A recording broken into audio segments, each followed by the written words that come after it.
I'm in your corner, friend.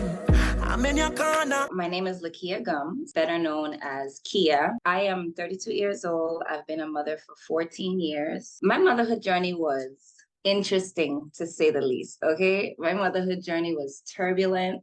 It was beautiful. It was tragedy. It was everything, okay? It's been interesting being a boy mom because I just know I was gonna have girls. Like, look at me, at least one. But no, God was like, no. So what do you do? I'm an entrepreneur. I am very creative. I dance, I model, I act, I host. I also am very into wellness. If you had told me 5 years ago, I would have been into wellness, doing yoni steaming, caring for wombs. I would have been like, no, I'm going to be on a big screen by then. But my journey just pulled me. I didn't have a choice. I'm very into sexual and reproductive health and wellness, especially for Black families and especially for Black women. Talk about what inspired it. My business is called Key Wellness. And what inspired Key Wellness? Key Wellness is honestly a collective of my experiences. I have had to heal myself in many ways. Going through that made me really realize that ain't just me. It's a lot of us. It's all of us. I have sisters who are my age who've already had hysterectomies. I have sisters who are my age and younger who have fibroids. I have sisters who have trouble getting pregnant. There's so many things that I've seen my sisters go through that really hurts me. And it especially hurts me because when I look at the medical system, we don't really get the care and attention or the resources that we really need. And then I realized that we don't actually need it. Not saying that Western medicine isn't important, but I realized that there's so much things of the earth that we can use to not only heal ourselves or treat ourselves, but prevent. And so I was like, no, hold on. I just take this bush and mix it together and take it.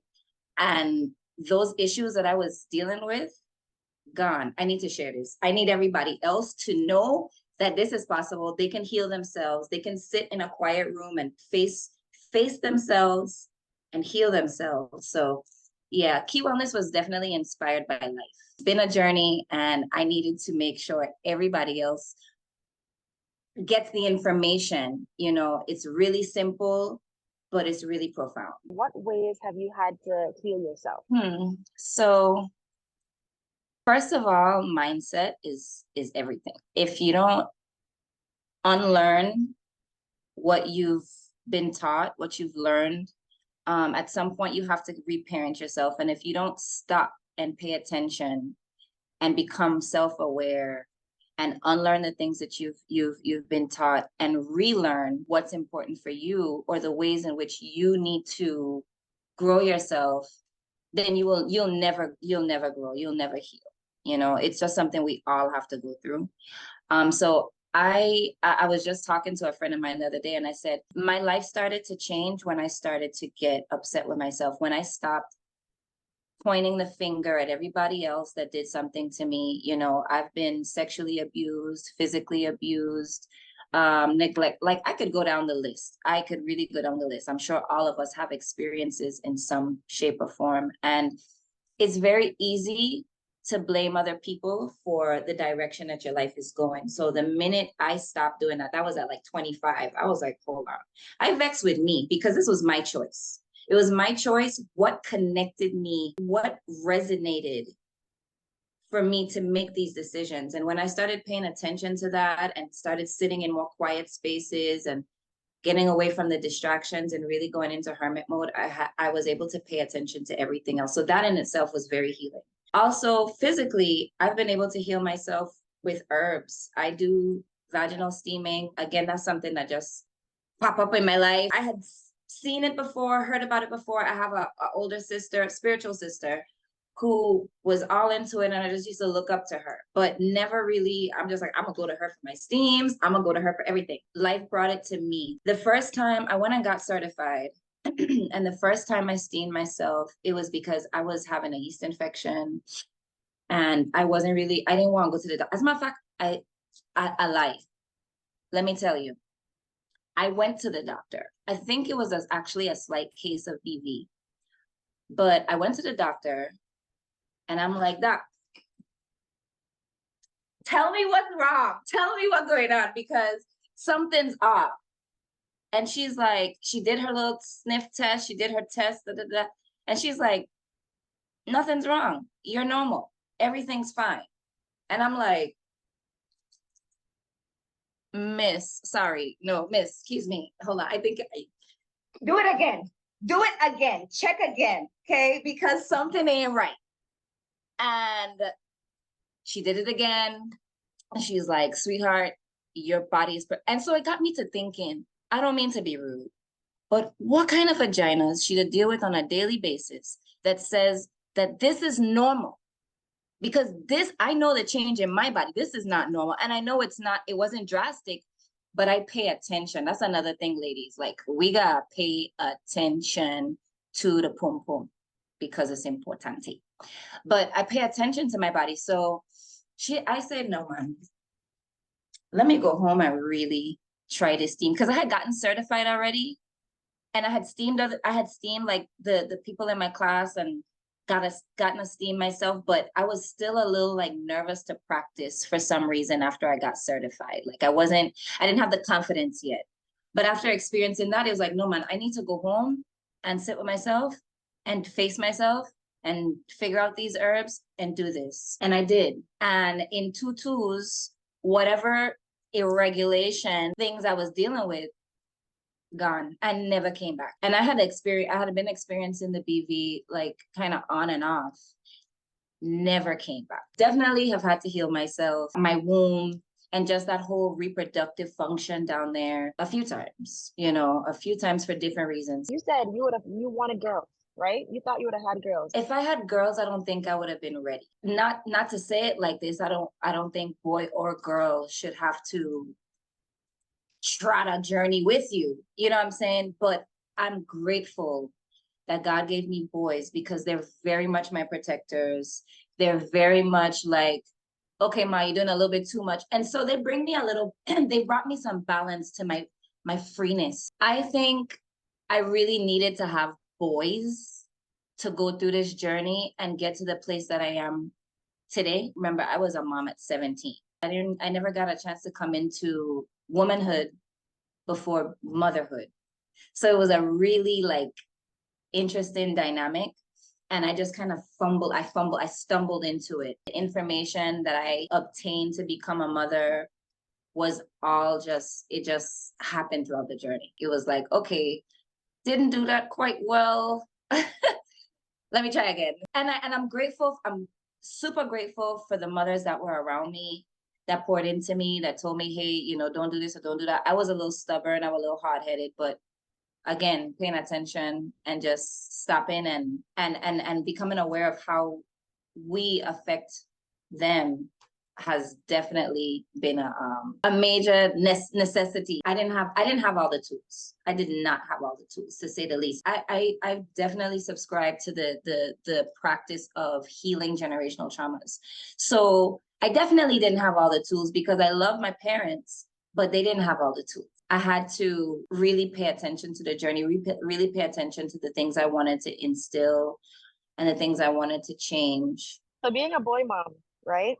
And being into your femininity and your sensuality, how do you feel like being a boy mom impacted that? I fought the change a little bit. I ain't gonna lie. I'm a rebel at heart. Are you going to accept this sexual fire, this sensual goddess? Everyone's gonna accept it.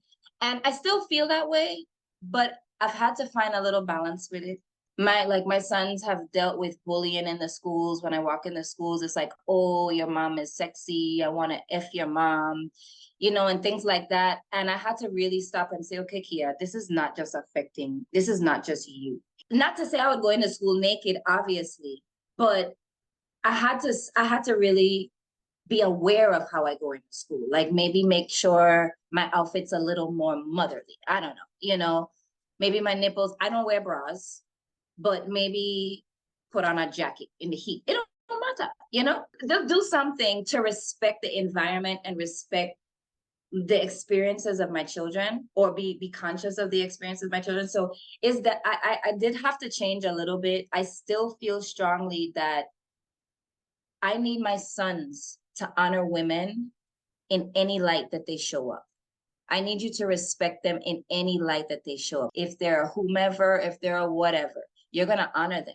Just because they choose to, they feel more empowered in less clothes, or they feel more empowered in more clothes, or they feel empowered as a chameleon and they're multifaceted, you're going to honor and respect them. It doesn't make them any less valuable. It doesn't make them any less of a woman or any less worthy of anything. So that was always my stance with them, and it's still my stance with them. But I've had to find that balance. I used to feel really, I don't know, insecure isn't the word, but just like kind of defeated with my sexuality, my sensuality, because it's an aura that I don't necessarily control. It's just there. And like you say, I could put on a garbage bag with a potato sack on my head, and when I walk, they're gonna feel the aura radiating. And so that's been another layer to it too, because I would get upset. Like I've been in many heated debates about the way I dress, or about, just my energy. And I'm like, guys, I just want to be comfortable. I'm sorry that these little biker shorts make you think something else. Maybe you should address your own thoughts. Maybe it's you, because I'm just comfortable. There's a fine line, and I'm just trying to have a little bit more consideration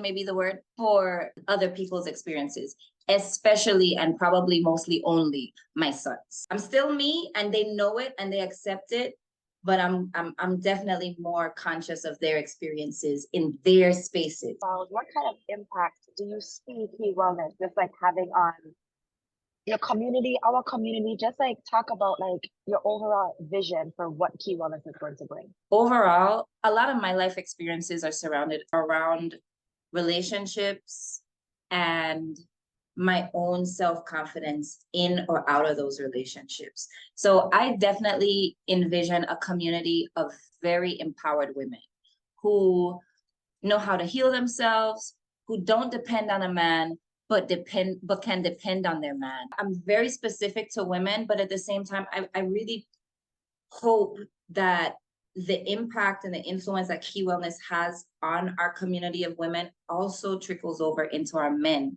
And then we have healthier homes, happier couples. We gonna always do, well, most of us gonna always do what's necessary for our kids. We may not feel like we have enough. We may not feel like we have it all, or whatever the case is, but we're gonna do whatever we can for our kids. But I feel like so much more of us need to have healthier relationships. And in order to do that, we need to be healthier individuals, healthier selves. And as women, I feel like we've really, really lost our way for what that looks like, what a healthy woman really looks like. That's my vision. Seeing healthier, happier, more confident, more spiritually and sensually liberated women, because that's how we create. All of our creation is stored in our womb. All of our life force energy is stored in our womb. All of our sensuality, our emotions are stored in our womb. And unless we know how to move that energy, transmute and transform that energy, we're going to be stuck in places of unhealthy toxicity, toxic cycles. My vision is to see women who know how to move that energy, who know how to dance it out, who know how to stretch it out, who know how to steam it out, and really elevate themselves. And then the man them got to follow suit. As a matter of fact, they got to lead, but the man them go and follow suit, because the standard's going to be different when we start to honor ourselves. Tell the people where they can find you, and just share your accounts. So you can find me on Instagram at Key Wellness Collective. You can also find me, my personal page, you can find me at __ free, like the word, like free like a bird, key, K-I. So that's __ FREEKI. freaky. Thank Pun you so intended. much. Yeah. Like the pun intended. Like I'm so excited. I'm so excited for the community I'm because you bring so like excited, this is so dope. Tasha, and I am, listen, you know, you've been my wife from long, right? But I am so excited about what else we're about to create. Like we always create great vibes when we see each other. It's always love. And I'm always so proud of you because I've seen the journey. And I look up to you as a mother, and your kids are younger than And I'm mine. watching you. I know Okay, I want you to know. we I have look up so to, much to learn from each other. yeah, Okay, we like do, we do. I love I'm so this. excited. I'm so excited. So Thank you for I look being here. forward to being a part of a vulnerable mom team. I look forward to using this platform Mhm. to really cause a major impact and be the catalyst for a lot of change. So thank you so much for creating this for all of us. I I love love you. you. I love you more. And I'm never gonna let you down.